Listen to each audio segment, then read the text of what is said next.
Voilà, donc moi je suis Aude Charbonnier et je fais de l'hématologie adulte à Marseille, au centre anticancéreux qui s'appelle l'Institut Paoli Calmette. Donc moi je vais faire l'introduction de l'HPN et je vais vous parler de globalement ce que c'est cette maladie et comment elle fonctionne. Assez rapidement, ça va être un peu difficile, donc posez des questions au fur et à mesure, je suis complètement d'accord.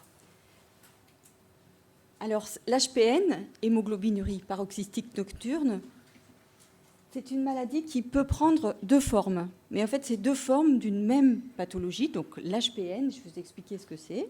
Donc HPN, hémoglobinurie, c'est-à-dire qu'on retrouve de l'hémoglobine dans les urines. Paroxystique, c'est en crise, on va dire, en paroxysme. Nocturne, c'est la nuit. Ça veut dire ça. En fait, l'HPN, c'est sous-tendu par le fait qu'il existe une anémie, donc un manque de globules rouges, hémolytique. Pourquoi il y a un manque de globules rouges ? Parce que ces globules rouges sont détruits. Et cette destruction, elle est dans les vaisseaux sanguins principalement. Et elle est acquise. Ça, c'est en opposition avec une maladie innée, génétique. Donc, en fait, la maladie arrive un jour dans la vie, n'est pas transmissible. C'est une maladie acquise. Ça, c'est la base. C'est l'HPN. Mais je vous disais qu'il y a deux présentations parce que cette HPN, soit elle survient de façon isolée, soit elle survient avec des anomalies de la moelle. Et pourquoi ? En fait, parce que l'HPN, à la base, c'est une maladie de la moelle. Et en fait, peut se rajouter une autre composante, une autre pathologie associée à cette maladie de la moelle. Donc, c'est ce qu'on appelle l'aplasie médulaire. C'est lié, bien sûr, c'est lié. Mais en fait, du coup, on a quand même deux types de présentation, soit une HPN pure, soit une HPN associée avec des anomalies de moelle. Et commune à tout ça, dès qu'il y a un clone HPN, dès qu'il y a une HPN, il y a un risque de thrombose, qu'il y ait une aplasie médulaire ou pas.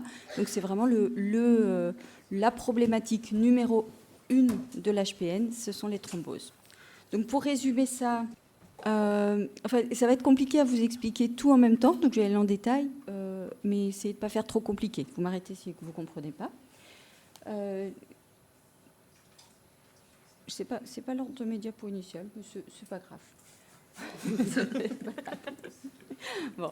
Il y a une partie du système immunitaire, chez tout le monde, chez tous les gens, une partie du système immunitaire qu'on appelle le complément. Donc ça, c'est un système très complexe. D'ailleurs, il est bien représenté. Vous voyez plein de petits carrés. C'est difficile de retenir comment ça fonctionne exactement. C'est vraiment un système d'emboîtement de petites molécules. C'est ce qu'on appelle une chaîne complexe. Et ce complément, dans certaines conditions, peut détruire certaines cellules par la formation de ce qu'on appelle un complexe d'attaque membranaire. Ça se met dans la membrane autour des cellules, ça fait un trou et la cellule meurt. En gros, c'est ça. Voilà, donc vous avez représenté le canal qui va permettre que la cellule en fait meure à cause de ce complément. Et en fait, il existe à l'état normal une protection contre cette destruction, puisque du complément, on en a tout le temps, il s'active plus ou moins quand il y a des infections, etc. Et donc sur les globules, sur les cellules, il y a une protection contre l'attaque de ce complément. Mais cette protection est un peu complexe.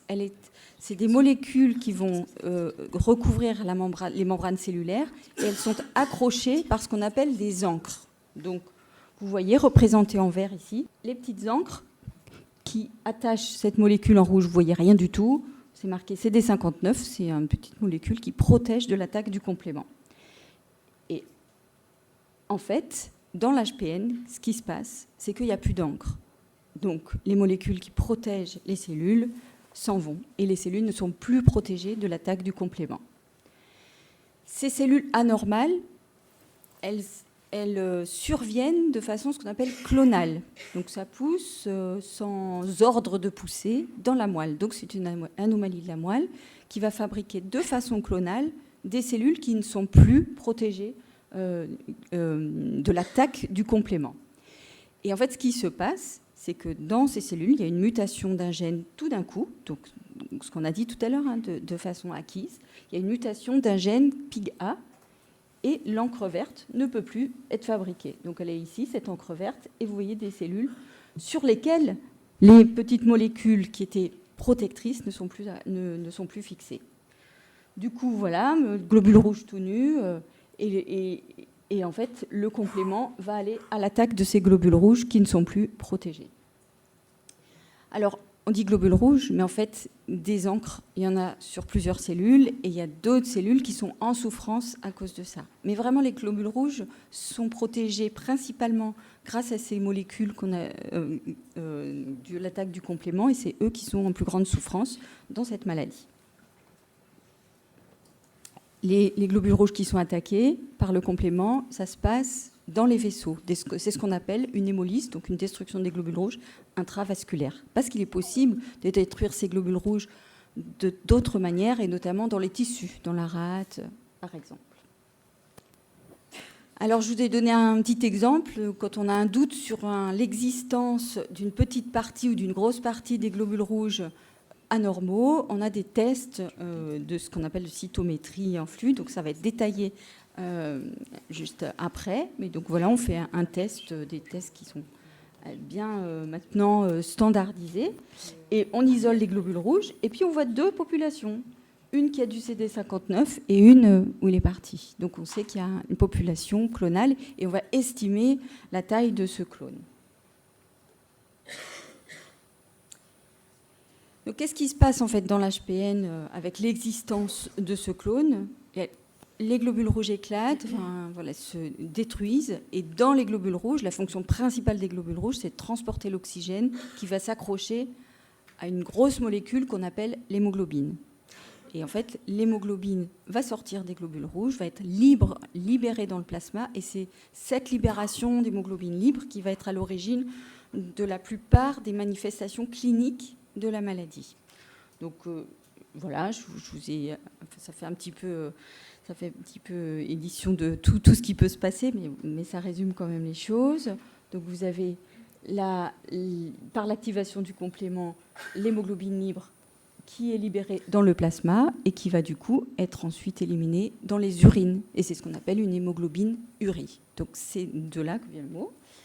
Et ensuite, l'hémoglobine libre dans le plasma, elle provoque plein de problèmes, notamment des petits fragments de membrane qui procoagulent et qui sont à l'origine en partie des problèmes de thrombose, des vasoconstrictions, donc les vaisseaux sanguins qui se rétrécissent. Là aussi, vous imaginez que il peut y avoir des manifestations et ça ne facilite pas l'écoulement sanguin. Et une activation et une agrégation des plaquettes. Donc là aussi, à l'origine, en partie, du phénomène de thrombose. Ensuite, ce qui se passe sur les muscles, sur les muscles lisses, c'est que la présence de cette hémoglobine libre a fait une espèce de modification de toutes les molécules globales en capturant, en libérant d'autres, et notamment, on a une déplétion en NO, et ça entraîne que les muscles lisses se contractent anormalement. Et ça aussi, ça va être à l'origine de pas mal de manifestations initiales de la maladie. Voilà, donc les thromboses à cause de tout ça, la déplétion en NO et la dystonie des cellules musculaires lisses plus ou moins liées. Et vous avez le tableau clinique de tout ce qui se passe dans une HPN, et les signes cliniques étant fatigue puisqu'on est anémique, une partie des globules rouges n'est plus là, mais fatigue aussi par tous les signes associés. Cette maladie, même quand on a corrigé en partie l'hémoglobine, peut fatiguer. Donc l'anémie, donc un signe biologique qui nous permet de faire le diagnostic, et un rein qui s'abîme, donc avec une insuffisance rénale, à force d'avoir un passage d'hémoglobine et de fer dans le rein, en fait, les fonctions du rein peuvent s'abîmer. Donc, il y a une surveillance rénale à pratiquer. Voilà. Donc, tous ces signes cliniques impactent sur la qualité de vie, et c'est une partie de ce qui nous intéresse, bien sûr, pour corriger, éviter le risque de thrombose. Ça, c'est notre but numéro 1, mais permettre une qualité de vie digne de ce nom aux patients, c'est objectif numéro 2. Donc, on essaye de d'éloigner le plus possible le risque vital et fonctionnel par le maintien de l'hémoglobine plus haute et par l'évitement des thromboses. Et on essaye de traiter la maladie aussi pour éviter tous ces dysfonctionnements qui impactent la qualité de vie, l'insuffisance rénale, donc l'hypertension artérielle pulmonaire. C'est en fait le petit circuit du cœur droit donc c'est comme une tension artérielle, mais qui est vraiment imprenable. En fait, c'est des signes. On ne peut pas prendre votre tension sur les artères dans les poumons, mais ça se manifeste par un essoufflement, essentiellement, éventuellement des douleurs. Les dystonies des muscles, ça donne quoi ? Ça peut donner l'œsophage qui se contracte, donc une dysphagie, des douleurs abdominales, et ça c'est un tableau initial fréquent de présentation de la maladie, avec des douleurs qui reviennent, et ce qui amène petit à petit à faire le diagnostic, des troubles de l'érection, et dans la clinique, l'hémoglobinurie, donc l'hémoglobine dans les urines, la fatigue et l'anémie. Voilà, alors je vous disais, on va parler de comment marche l'HPN, mais pourquoi cette association avec l'aplasie médulaire ? Qu'est-ce que c'est ? En fait, en 2 mots, on va pas faire... il faudrait écrire des livres et on n'a même pas tout bien compris, en fait. En gros, il y a une immunité sous-jacente. On oublie le complément. Hein. Là, je ne vous parle plus du complément, je vous parle globalement le système immunitaire du patient qui va parfois dysfonctionner jusqu'à reconnaître la moelle comme étrangère et la détruire. Mais en fait, il y a un dysfonctionnement immunitaire dans la maladie, dans les clones HPN. Et en clinique, ça se manifeste par des degrés variables des baisses des globules. Et on sait qu'il y a les lymphocytes T qui attaquent la moelle. En fait, cette maladie dysimmunitaire fait que les patients peuvent avoir des aplasies médulaires initialement et petit à petit développer un clone HPN. C'est des maladies qui passent de l'une à l'autre. En fait, il y a un terrain commun qui est ce dysfonctionnement immunitaire. Donc, c'est donc pas dû du tout à l'alimentation, c'est pas dû au stress, il n'y a pas de prédisposition génétique, je leur dis, c'est vraiment une maladie acquise. Et en fait, on ne sait encore pas pourquoi certains développent cette maladie, d'autres non. Et dans l'aplasie médulaire, certains développent un clone HPN ou pas. Mais c'est des maladies qui sont très liées. Voilà. Donc tout ça, si on résume tout ce qu'on vient d'expliquer sur l'HPN, ça nous explique les modes de diagnostic et comment, en fait, on se rend compte la plupart du temps que les patients présentent cette maladie. Donc au départ, ils ont une anémie, ça on a compris. Et cette anémie peut être accompagnée d'anomalies de la moelle. Donc cette moelle peut devenir pauvre, peut devenir un peu dysfonctionnelle. On voit éventuellement un peu de myélodysplasie dedans. C'est ce qu'on appelle des insuffisances médulaires. Les signes cliniques, l'hémolyse, donc la fatigue, l'essoufflement, puisqu'on est anémique, les douleurs abdominales, les spasmes œsophagiens, les douleurs thoraciques et l'hémolyse qui survient souvent quand il y a un facteur déclenchant. Par exemple, la fièvre, hop, on a une crise d'hémolyse, des urines noires. Puisque le risque principal, c'est la thrombose, parfois, la thrombose, c'est l'événement inaugural, c'est-à-dire celui qui nous permet de faire le diagnostic de la maladie. Donc, ça arrive régulièrement. Et la thrombose, elle est possible dès que le clone est un petit peu gros. Ça dépend des situations, mais on estime qu'au-dessus de 10%, il est possible d'avoir des thromboses. Et les bilans biologiques qui nous permettent de faire le diagnostic, en fait, on voit des signes d'hémolyse. Donc ça, c'est la biologie. C'est pour nous, en fait, ça fait monter ce qu'on appelle la LDH, la lacticodéshydrogénase, qui est une enzyme qui est présente dans les globules rouges. Il y a une élévation de la bilirubine libre, qui est un produit de dégradation de l'hémoglobine. L'hémoglobine se transforme en bilirubine, donc ça monte. La moelle travaille, sauf si elle est vraiment très pauvre, elle travaille pour refabriquer les globules rouges perdus. Donc quand le médecin regarde chez vous les réticulocytes, c'est des cellules jeunes qui sont preuve que la moelle surtravaille pour compenser ce manque. Ensuite, on fait des tests de cytométrie et puis on fait un bilan médulaire pour savoir de quelle maladie on parle, en fait, justement. Est-ce que c'est une HPN pure ou est-ce que c'est une HPN accompagnée d'une insuffisance médulaire. Je vais peut-être passer sur cette diapo puisqu'on va parler des traitements ensuite. Donc voilà, je vais arrêter. peut-être pas parler, enfin, je peux parler en gros pour vous dire, voilà, ça résume les deux situations dont je vous parlais. L'aplasie médulaire avec le clone HPN et le clone HPN tout seul. Et ça débouche sur des traitements et des prises en charge différentes. Quand le problème de l'hémolyse est prédominant, on a l'éculizumab. Quand il n'y a pas d'hémolyse et qu'il y a une aplasie médulaire seule, en fait, soit on fait une greffe, soit on traite par une immunosuppression, dont on nous parlera, l'aplasie médulaire. Est-ce que vous avez des questions ? Bravo.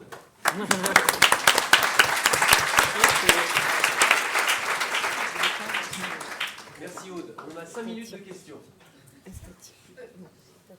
Allez-y. Je vous ai endormi. Hein. C'est le moment. On est tous là. Alors, je ne suis pas très douée en biologie, hein, on est bien d'accord. Donc, tout à l'heure, vous avez parlé du PIG-A, de la mutation du gène PIG-A. Donc, est-ce que ça veut, si c'est une mutation, s'il s'agit bien d'une mutation génétique, c'est ça ? C'est une mutation d'un gène. Génétique, ça veut dire que ça concerne un gène. Ça ne veut pas dire qu'on est avec. Non, ça Hein, c'est ouais. tout à Okay. fait. En l'occurrence, pour faire le jeu de mots, c'est tout à fait acquis, ça. En revanche, ce que je voudrais savoir, c'est s'il y a une mutation, est-ce qu'il y a des facteurs de mutation ? Non connus à mon sens, à mon connaissance. Non, surtout, ça peut être une mutation, ça peut être une inversion, ça peut être une délétion, ça peut être plein d'anomalies génétiques. C'est pas quelque chose de récurrent. C'est pas quelque chose qu'on retrouve d'un patient à un autre. C'est ce qui différencie du cancer, d'ailleurs. Voilà. Et encore une fois, j'insiste, hein, ça n'est pas transmissible. Hein, c'est quelque chose qui arrive au cours de la vie, et on ne sait pas encore pourquoi. Bonjour, et excusez-moi, en fait, je ne sais pas ce que c'est la déplétion en NO. C'est le spécialiste, il adore le NO. Oui, j'adore le NO. Non, en fait, le NO, c'est l'oxyde nitrique, c'est-à-dire qu'en fait, ce qui se passe, pour être très clair, c'est une molécule qui est une espèce de thermostat, pour faire simple, de la contraction du muscle lisse. C'est-à-dire qu'on a des muscles striés, c'est ceux, là, je suis en train de parler, je bouge, c'est moi qui fais bouger. Mais le cœur, par exemple, il se contrôle tout seul. Je lui dis pas, faut battre, quoi. Et donc, du coup, ces muscles qui sont contrôlés tout seuls, entre guillemets, sans qu'on y réfléchisse, ça s'appelle des muscles lisses.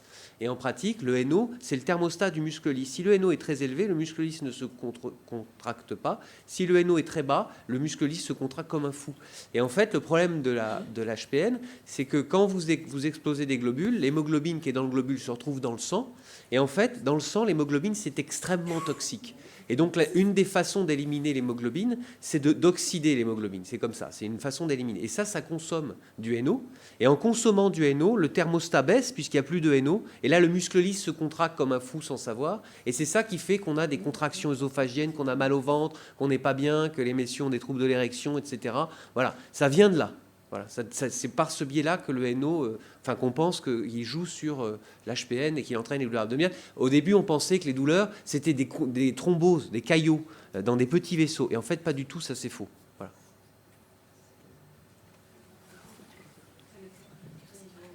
Ah bon, c'est un muscle quoi alors ? Alors, le cœur, c'est Ah un oui, muscle. pardon, oui, non, je dis de bêtises.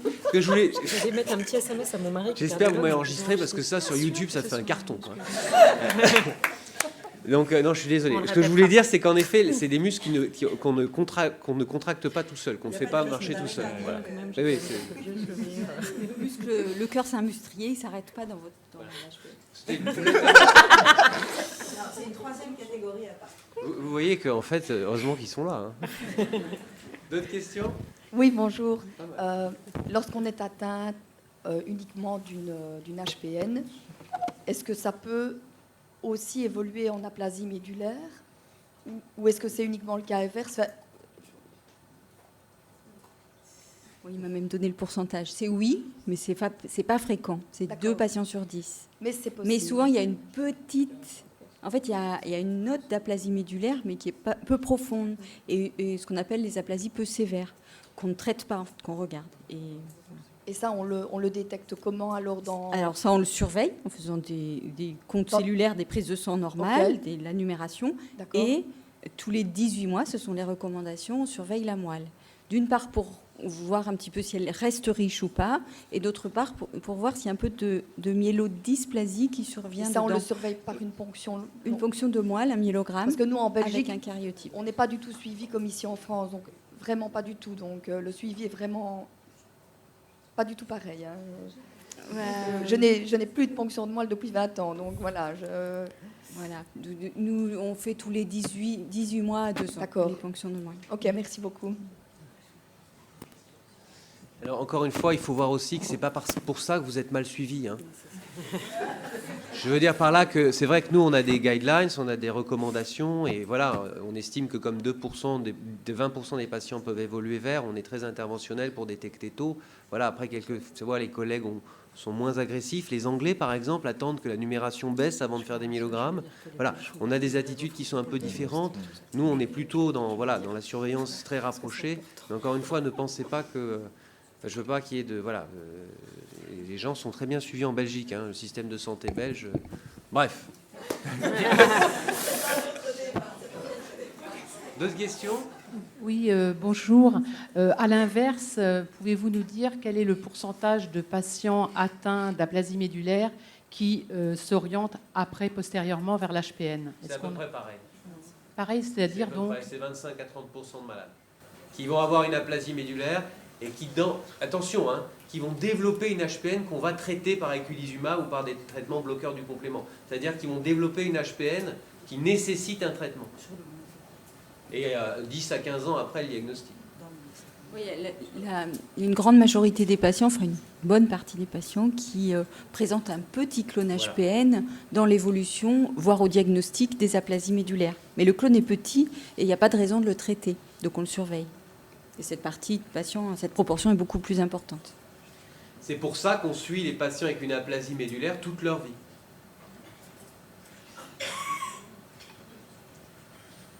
Alix. Merci.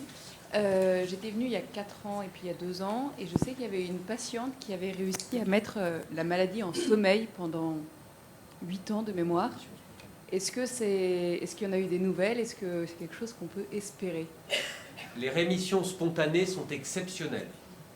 Ça concerne 1 à 2% des malades. Donc on peut espérer, mais c'est quand même très rare. J'aurais voulu savoir comment on explique, suite à une aplasie très sévère, la disparition d'un clone HPN de 28% à 3% aujourd'hui. Oui, ça peut arriver, les variations dans un sens ou dans l'autre. Voilà. La plupart du temps, c'est stable ou ça augmente, mais il y a certains patients chez qui ça diminue, voire ça disparaît, et quelquefois ça réapparaît quand même avec le temps. Encore une fois, le fait de disparaître complètement, je vous dis, c'est 1-2% des malades. Bonjour, alors ce sera peut-être abordé un peu plus tard, mais est-ce qu'il y a eu des cas de patients suivis par eculizumab qui ont vu leur clone baisser? Ou ça n'a aucun lien? C'est pareil, c'est pas fréquent. D'habitude, ça reste stable ou ça augmente. Bonjour. Sur l'ensemble des patients que vous avez recensés jusqu'à nos jours, est-ce qu'il y a un facteur qui a déclenché l'aplasie associée à l'HPN, événement avant la maladie? Médicamenteuse ou je sais pas moi. Avant, on avait des expositions aux rayons, par exemple, des choses comme ça. À l'heure actuelle, non. La plupart du temps, on ne sait pas pourquoi on développe une aplasie. On pense que c'est une aplasie liée au système immunitaire. Il n'y a pas de facteurs génétiques qui font développer ça. Il n'y a pas de facteurs environnementaux. Il y a quelquefois l'exposition aux traitements comme les anti-inflammatoires, mais c'est exceptionnel et c'est vraiment quelque chose qui est maintenant très rare. Merci Aude.